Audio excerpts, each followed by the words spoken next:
Hi, friends. This is Wendy Harrop, and welcome to the Say Yes to Yourself podcast.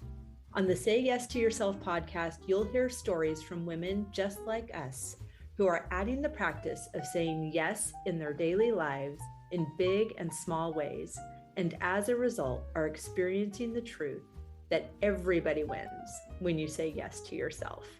Saying yes to yourself is a graceful unfolding, an intentional becoming of the very best version of you. It is my hope that in these conversations, we are able to find our truth and be inspired and empowered to live our very best lives. I'm so excited to go on this journey with you, and I look forward to finding a bit of our own story in each other's.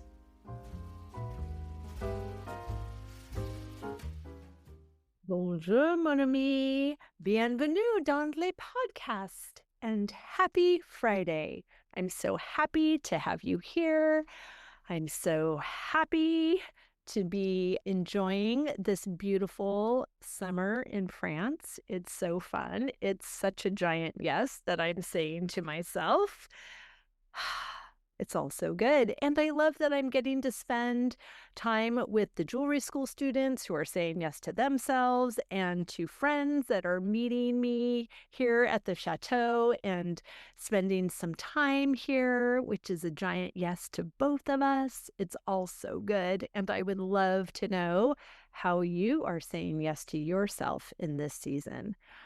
I am celebrating you. I am cheering you on. No yes is too small, and I'm just loving the ways that you are growing and expanding and leaning into what feels good and right to you in this moment. It's such a gift. I'm so thrilled to be doing this in community with you. So thank you for those that are sharing their yeses. And if it's been on your heart to loop me in what is going on for you, I would love to hear. So you can hit that fan mail button up in the show notes, or you can DM me on Instagram at wendy.harrop, or send me an email, all the fun things. You can find all those places to get in touch with me in the show notes. You can also find out how to get in touch with today's super cool, super fabulous guest. We have Dr. Susanne Eden. She spent her career providing leadership to educators across Canada as a teacher, author, consultant, and staff developer. Now, at 87, she shares her personal story of healing and personal transformation in her book, Healing from the Inside: Living Fully as You Age, challenging the idea that our later years are not only for looking in the rearview mirror. She explores how this stage of life can become a powerful time for healing, self-discovery, and becoming whole. Her message is simple but profound. Even late in life, we can still learn new tricks. I know you are going to love, as much as I do, Dr. Susanne Eden.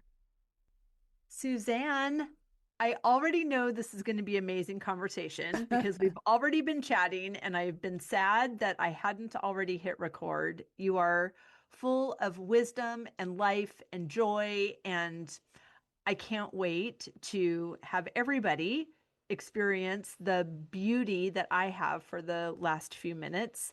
Thank you so much for being here. Well, thank you very much for inviting me, Wendy. I really appreciate the opportunity to connect with you and with your listeners. Well, they're a fabulous bunch, and I know they're going to love you. And, for the past, for me, the past 3 weeks, but in podcast land, that's been the last 12 or so episodes. There have been 4 or 5 women that are older than me that are up to such beautiful, phenomenal things in the world. I can't get enough of what you all have to say. I want to be in your orbit, in your energy, And it reminded me when I might have been 25 years old. I grew up in church. And at this point in my life, I was in a church where my dad was the pastor. And I was leading a Bible study. And I don't know, I guess you're popular when your dad is the boss of the place. So a lot of people wanted to be in my Bible study, like that was going to be anything more special. But I made a rule that you had to be 65 years old to be in my Bible study because I knew that I only knew what I knew. And I wanted to know more, and I wanted the wisdom and the depth and the humor and this is not really in context to a Bible study setting, but the Christian version of not giving any F's. Like this, these were the women I wanted to hang out with. And I love that really has always been who I want to talk to. Like I want to talk to the 5-year-olds and I want to talk to the 85-year-olds and everyone in the middle. That's fun, but I think the juice is on each of those ends. So we have something in common because there isn't a 5-year-old in the country that doesn't see me and start to talk. I did my doctoral studies on children's play and learning, and I did an ethnographic study where I was a play partner for a full year in a kindergarten class.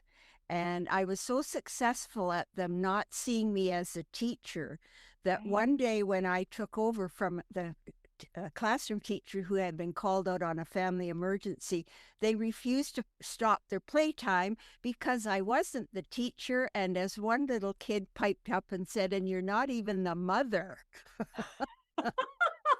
So 5-year-old, I love younger children. And, I give a whole new meaning to the term late bloomer because at 87, I could never have imagined I'd be doing what I'm doing. It just, some mornings I wake up and I think, am I in some kind of a, altered universe?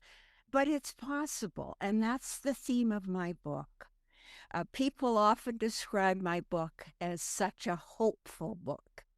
And that's what I want because I can tell you, I don't know how old you are, but I can tell you. I am 58 at the time of this airing. When I turned 60, I thought it was over. I could barely get out of a chair. I had to take early retirement. My husband and I were boaters, and we had bought a beautiful trawler, actually, and we thought, okay, we were going to take the Intercoastal Waterway, the 5,000-mile loop. And there I was. I couldn't get out of a chair. And I was on over 200 units of insulin a day. And so that's what started my journey of healing, which is what my book is about. So it's never too late is not just a phrase for me. It's my life. Oh my gosh, you're doing it so beautifully. I know everyone can read the book, but let's talk about why they should go buy it. Okay. I understand feeling like you don't want the circumstances that you are witnessing to be your circumstances, and to know that you want something better, healthier, more vibrant, more dreamy. But to want it, very, very important piece of the work. But how do you get out of the chair to get toward what you want? Well, I'll tell you, the biggest piece in all of the journey of healing is the mind. And it absolutely is. And people are foolish if they don't believe that. And I'm of a generation where what the doctor said was next only to God. I took all these, I was on prednisone for years. Oh my gosh, that's a terrible situation. And that's why it ruined my whole endocrine system. But that's why I took early retirement. I went to all these doctors. I was getting worse and worse. I had such brain fog after a couple of years.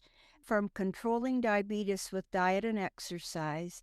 I now was taking 200 units and 6 needles a day. I had an endocrinologist who said, well, you're getting older, that famous line, and nothing could be done except take more insulin. And so I finally, I had such brain fog between the diabetes and the prednisone. The prednisone was for a chronic inflammation issue that I still have, by the way. Okay. It never did anything except mask some symptoms for a while. And then the specialists, and I live very close to Toronto. We have some of the best hospitals in the world, Sunnybrook Hospital, and the endocrinologists there. They just kept telling me I couldn't go off it or I would die. And I said to my husband one day, well, maybe I will, but I can't live like this. I couldn't write, I couldn't work, I couldn't do anything. I was reduced to going to the library and grocery shopping from a person who ran in every direction at once and was very successful in my career.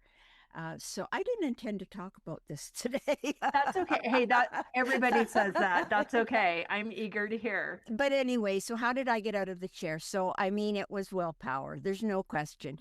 Nobody can do it for you. And I believe that about any of these issues to do with health. If you don't make up your mind to take ownership for yourself, you can forget it. If you want to sit on the couch and eat your chips and whatever, that's your privilege. And I don't condemn people for that.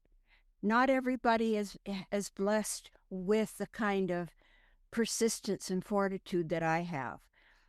And I'll tell you a very interesting thing about that. And I hope that for your listeners, there will be people out there who will relate to this. I never saw myself as a strong person. I never did until very few years ago.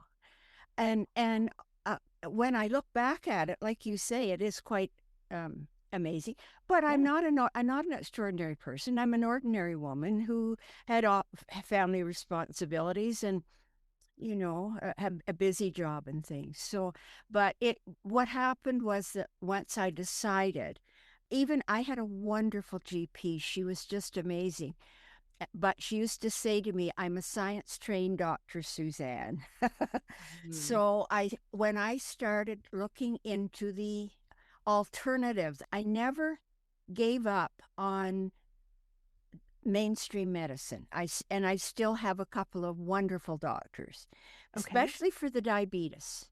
I say we should use the best that modern medicine gives us. Diabetes is a perfect example of that because my father had diabetes. And when you think of the hypodermic-sized needles they used to have and peeing on a stick to tell you what your blood sugar is, it was brutal. So I never thought that, but I knew there had to be something else. And it was interesting because I'd always been very holistic in my thinking. And when I did my doctoral studies on play, that was one of the things that came out, was how I was able to look at play as the lessons that no one can teach children, and how that is very holistic. It comes from everything that they do. So I went back to that, and I started with massage because I knew some people who did it, and it was really physically motivated. Okay. I wasn't thinking of spirituality at all at that time. I was just thinking of trying to get myself to be able to move and do some of the things that I wanted to do. Yes. And then in the midst of that, my husband died very suddenly, sick one day and gone. And it never did because he looked after me. Right. And then and then I'm thinking, oh my gosh, what's going to happen if? And all the what happens if happened within 6 months. I had responsibility for his mother, who had serious mental illness, not Alzheimer's, but had serious mental illness all her life. I had a massive flood in my home. It was just one thing after another. But I started doing things to help myself. And that is the crucial, the self-care, and then the self-understanding. Those two things are absolutely crucial. Now, reason I wrote my book was because it took me forever, many years, to be able to work through all this and come up with an understanding of why it worked. I did a lot of reading and research and talking. I had conversations with hundreds of people from all walks of life and all nationalities and men and women about their experiences. And so the two pieces of health and aging both were together. And that's been a problem for me, and it is with my book, because it was hard to know how to frame the title in a way that captured both. My book is titled Healing from the Inside, Living Fully as You Age.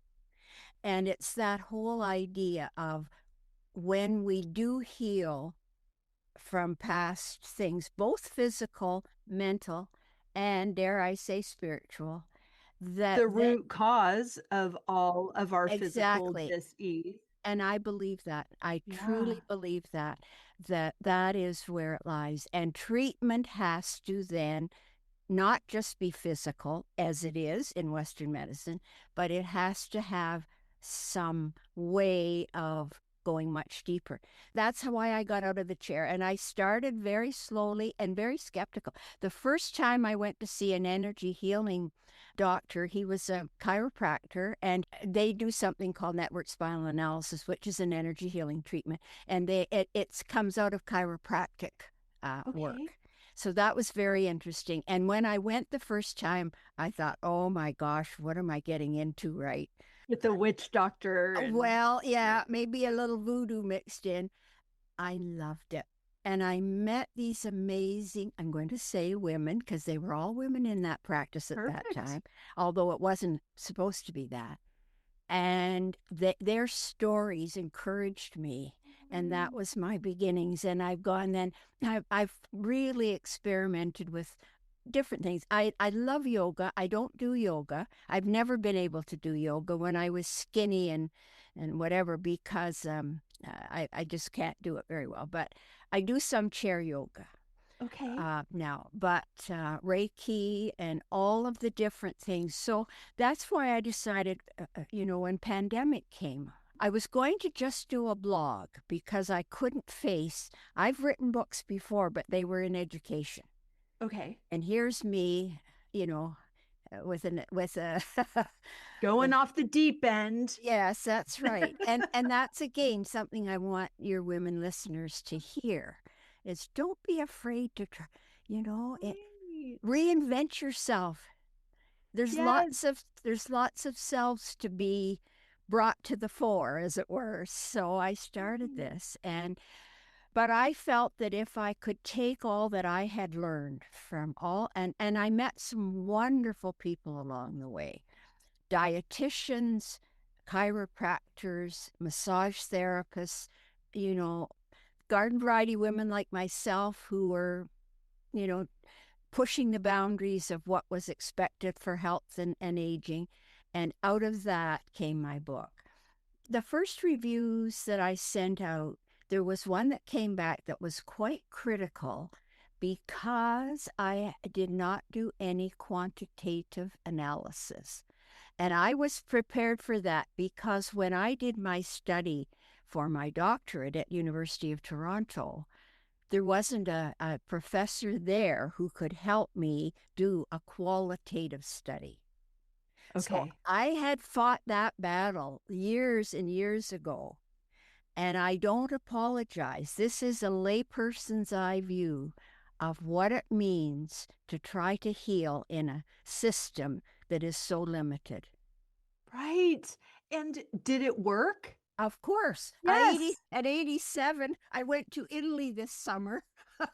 So who cares what that person thinks? It's so amazing. Obviously, when we say it out loud and we are talking about our experience, which is positive and expansive in the way we think and in the way we acted and in the the growth edges that we came against and moved through, and we created new neural pathways and new thoughts and belief systems, and all of these things are so great.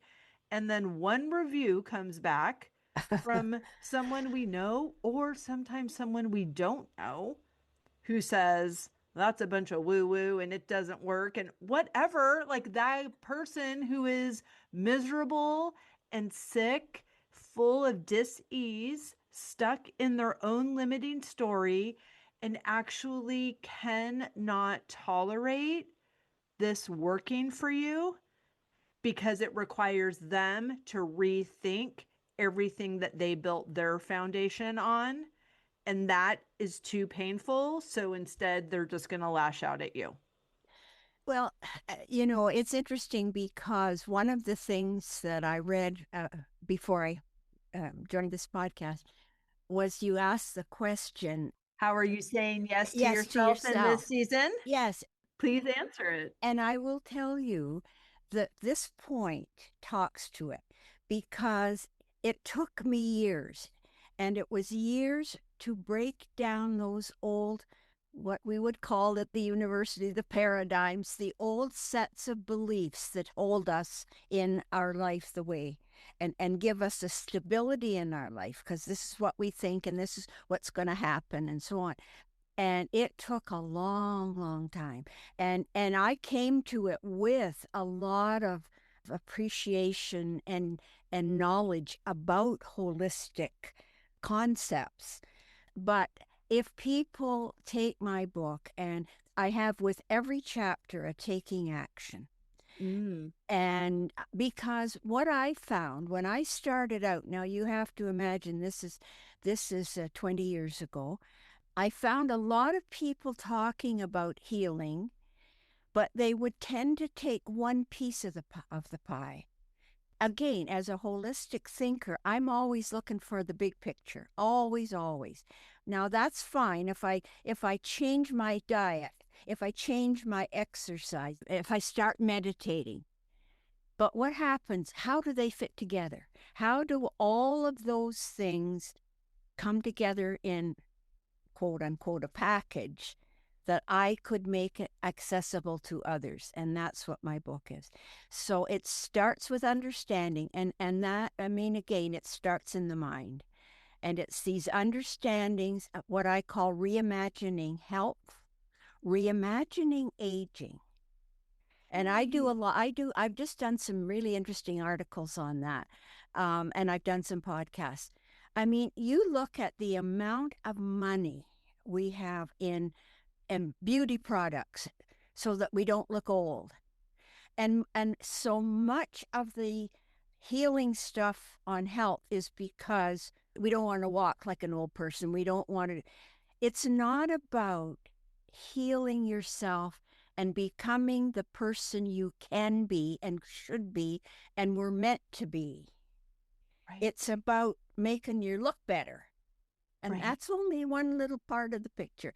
But when you ask, how are you saying yes to yourself in this season? It comes back to that whole point about not doing stuff for what somebody else thinks, but getting to a point where you are comfortable enough, I say this someplace in my book, where you can look in the mirror and say, I am beautiful. And I earned every one of these wrinkles I have, thank you. For sure. And this insolent tummy that I have that I hate, but I know I don't hate it. I don't hate my body at all, but coming to appreciate for ourselves. And that's been something that I have fought my whole life. I was caught up, and again, I tell the story in my book. I don't want to go into it now, but in not believing that I was good enough for anything. No matter what successes I had, it never brought me that deep peace. And that's where I really challenge, again, the notion of fulfillment, what it means. And I have one blog that I wrote last summer called Ditch the Bucket List, where I talk about experiences and things you have. I've always wanted to own blah, blah, blah. Right. You can have that You can go on a trip every 6 months. You can do it. And they're great. And if you can afford it and you have the health, I did a lot of traveling after my husband died. But they are not what brings fulfillment. Fulfillment is when we come to terms with our deepest needs, and that's where spirituality comes. I don't write about spirituality in the sense of religion. I write about it as an organic piece of every human on the planet. Yeah. I don't know if you know the work of Carolyn Mace. I don't. No, she's a wonderful woman. She wrote the most beautiful testimonial for my book. Okay. Yeah, her last name is spelled Myss, but it's pronounced Mace, Carolyn. Look her up. I think you'd be interested. She also has a background in religion, but has evolved her thinking, if you want to call it that, as have I. That's what I will call it. As have I. So I don't know if that's helpful for your listeners, but I think, Susanne, everything you have to say is really beautiful and it is helpful. I think, one thing in just the point about evolving our beliefs and evolving our thoughts about things, it's not saying, I used to believe this, but now I know that that was wrong and that was bad and everyone else that believes it is dumb. It's not that. It was beautiful and it was helpful and it was stabilizing and foundational and it got me as far as I could go with it. And then it was time for me personally to find something more expansive that wasn't.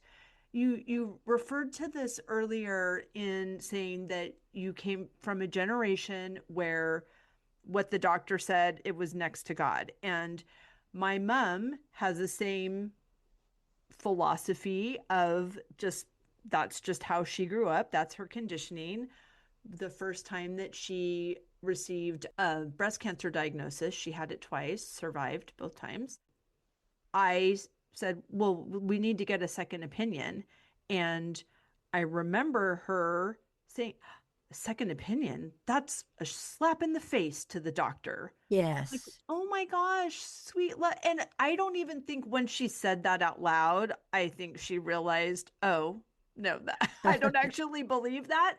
But these thought systems are running unchecked in our mind. And it's good. It's good to come up with new thoughts. It's good to expand our belief system. It's good to become more inclusive. It's good to be growing and to not require everybody else who was in the room that used to bring you joy to either come with you to a new room or sign off on it's okay for you to leave.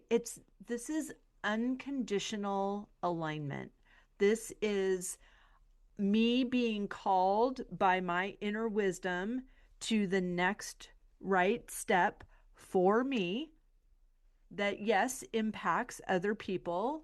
And my intention is for that impact to be positive. But I don't need anybody else to sign off on what is working for me. And I don't want to argue with anybody that is doing something that's working for them just because it's different than what's working for me. That's a very important part of the underpinnings for my book, and I really appreciate you saying that.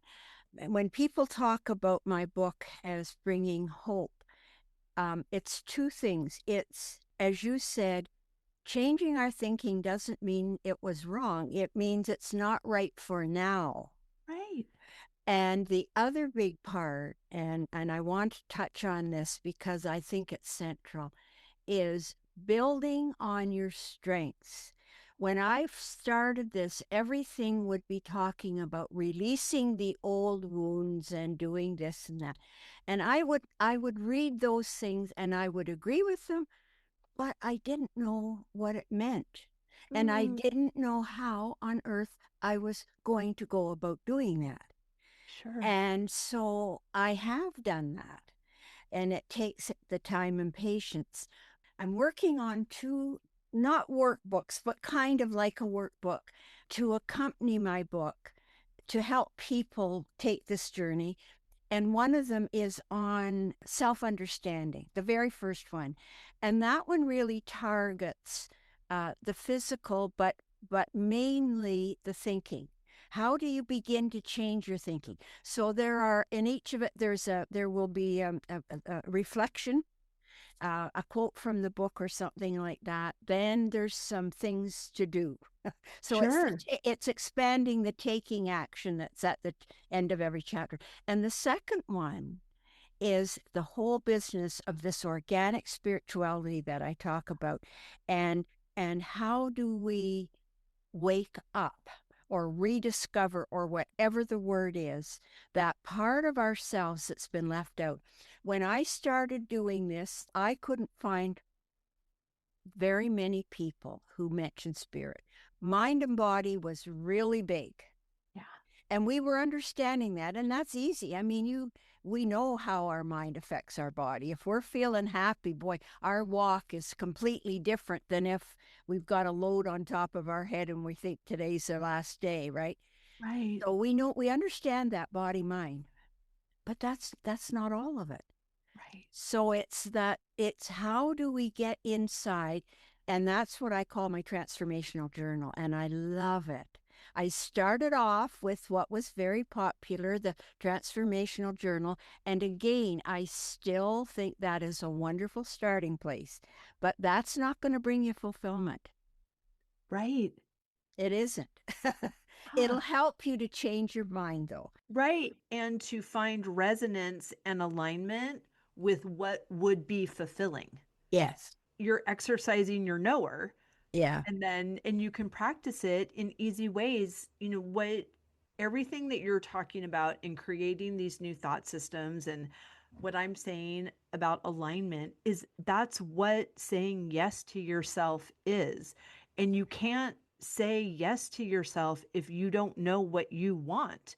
And And if you don't know who you are, exactly, you don't know what you want if you don't know who you are or who you are becoming.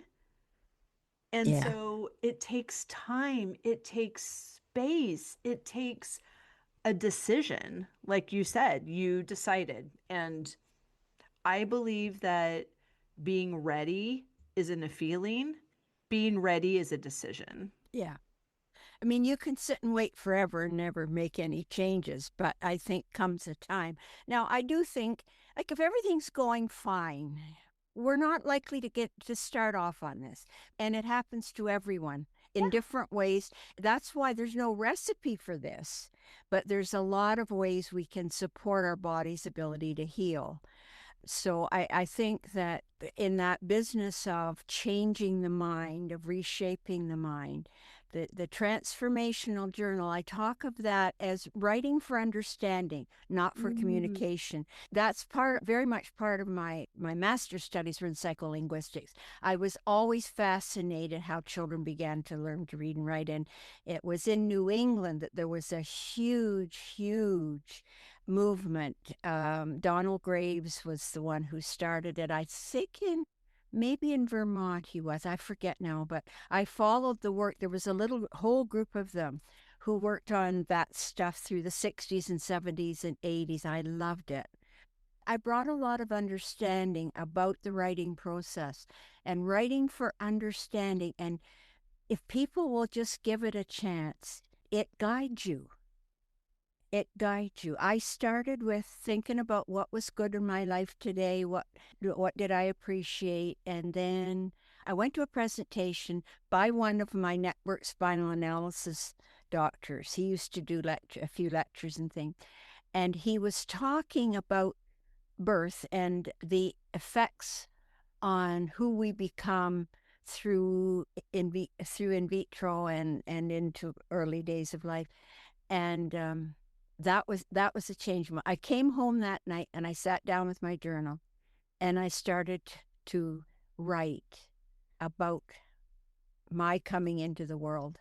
Mm. And that was the first time I ever thought about how strong I am, because 87 years ago, I wasn't even 4 pounds when I was born. And that was not, Wow. that was, you were not supposed to live.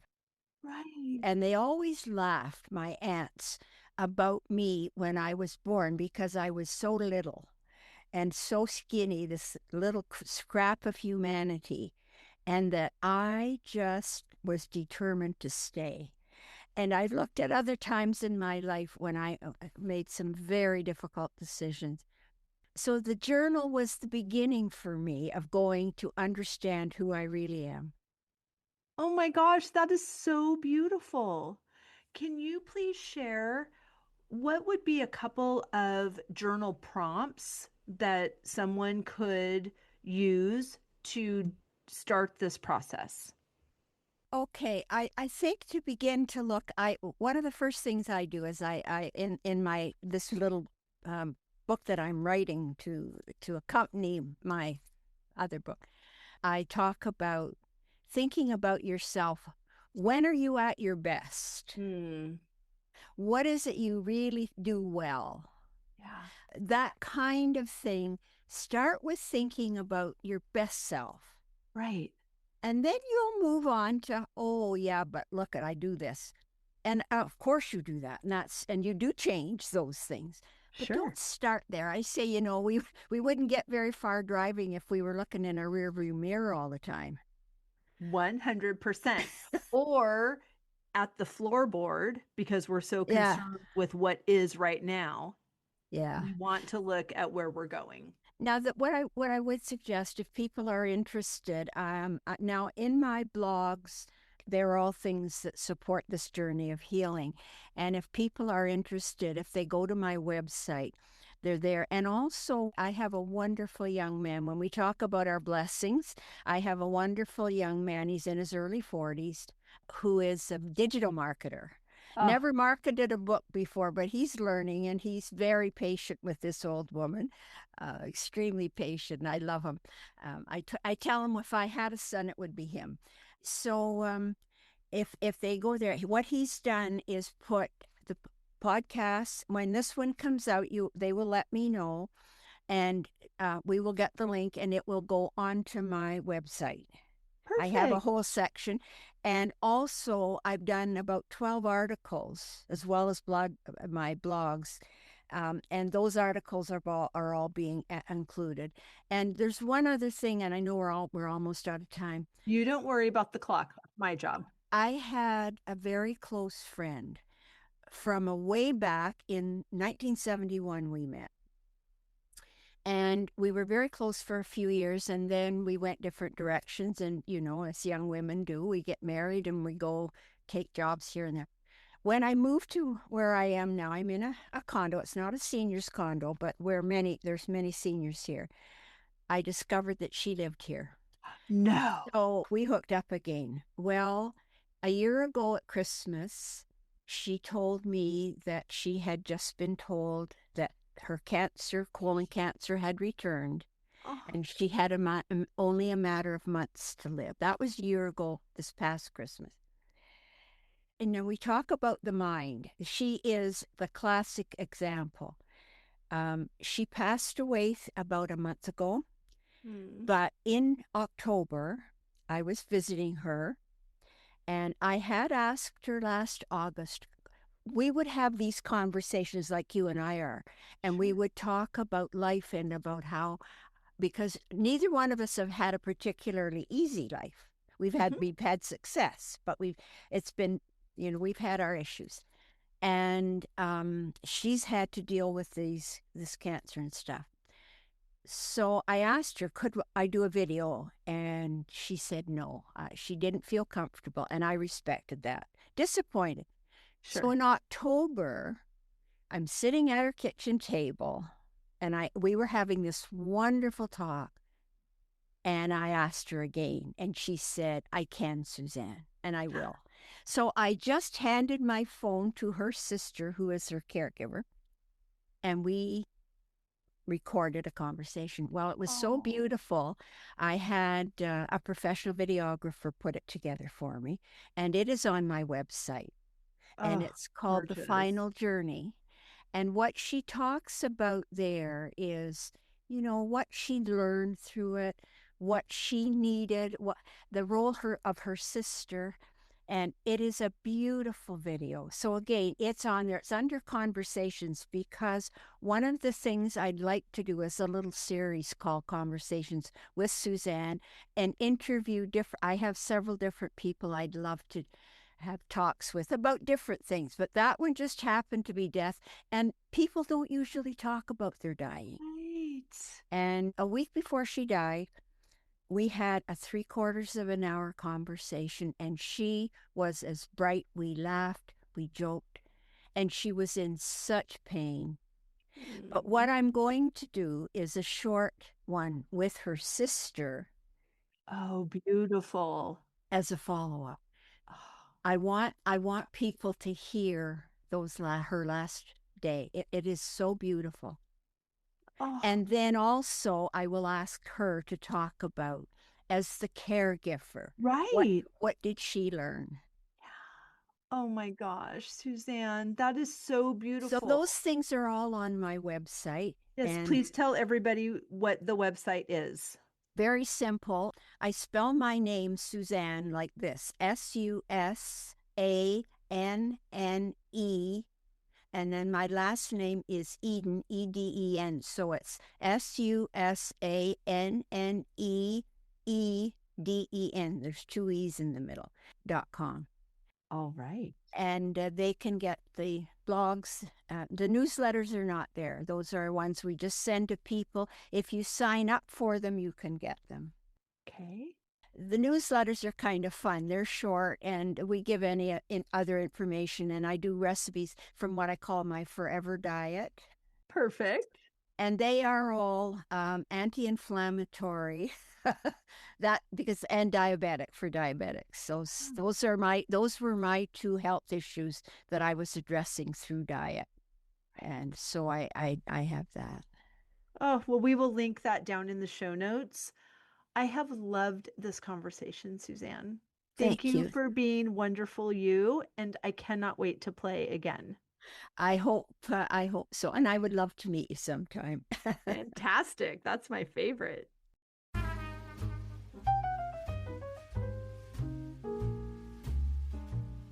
I hope you enjoyed that conversation as much as I did.